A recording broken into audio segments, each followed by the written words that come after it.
forges de l'enfer. Morceau choisi de Nick Land. La conséquence logique du darwinisme social est que tout ce qui a de la valeur a été fabriqué en enfer. Ce n'est que grâce à la prédominance d'influences qui ne sont pas seulement totalement indifférentes sur le plan moral, mais qui sont en fait, d'un point de vue humain, indescriptiblement cruelles, que la nature a été capable d'une action constructive. Plus précisément, c'est uniquement par le biais d'élimination brutale et incessante des populations que des traits complexes ou adaptatifs ont été extraits, avec une inefficacité torturante du chaos de l'existence naturelle. Toute santé, beauté, intelligence et grâce sociale a été extirpée d'une vaste boucherie au carnage illimité, nécessitant des éons incalculables de massacres pour en tirer le moindre avantage. Cela ne concerne pas seulement les broyeuses sanglantes de la sélection, mais aussi les innombrables abominations mutationnelles engendrées par la folie du hasard, qui poursuit son chemin sans direction vers quelques traits négligeables à préserver. Et ensuite, encore plus loin, les horreurs inavouables que la survie implique essentiellement.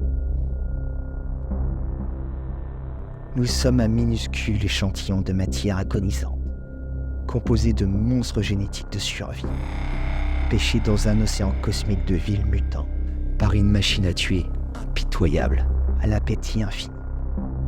Et c'est encore peut-être donner une tournure irresponsablement positive à cette histoire.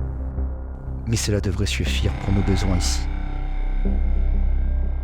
Mais surtout, toute tentative d'échapper à cette fatalité, ou plus réalistement tout simple répit accidentel et temporaire, conduit inexorablement à l'anéantissement de son œuvre. Le relâchement malthusien, c'est toute la miséricorde, et c'est le plus grand moteur de destruction que notre univers est capable d'engendrer.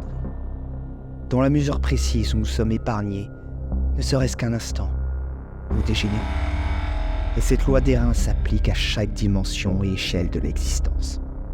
Phylogénétique et ontogénétique, individuelle, sociale et institutionnelle, génomique, cellulaire, organique et culturelle.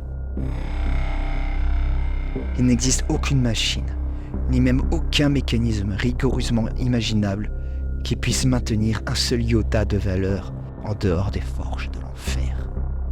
Qu'est-ce que la néo-réaction, peut-être devrais-je dire les lumières sombres, a à offrir au monde, si tout se passe de manière optimale, ce qui bien sûr n'arrivera pas? En réalité, la réponse honnête à cette question est l'enfer éternel.